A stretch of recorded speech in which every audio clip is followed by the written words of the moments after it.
সিলেটের নাম বললেই হযরতে শাহজালাল শাহপরানের রাহিমাহুমুল্লাহর নাম চলে আসে, ঠিক কিনা বলেন? শাহজালাল শাহপরানের পুণ্যভূমি। অনেক আল্লাহর ওলিরা এখানে শুয়ে আছেন। এই পুণ্যভূমিতে শুয়ে আছেন আল্লামা আব্দুল লতিফ সাহেব ফুলতুলি রাহিমাহুল্লাহ, ঠিক কিনা বলেন?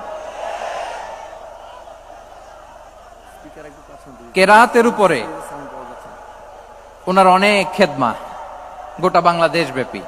আল্লাহ এই খেদমতগুলোকে কবুল করুক, আমরা পড়ি আমিন।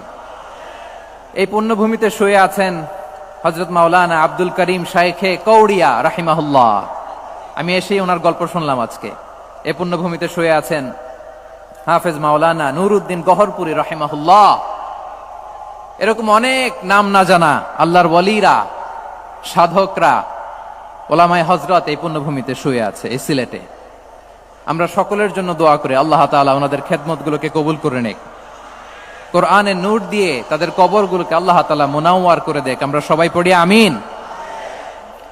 প্রিয় ভাইয়ের, আপনারা সবাই ভালো আছেন নাকি সিলেটি ভাষায় জিজ্ঞেস করতে হবে? আপনারা খিতা কররা বালানি জিয়?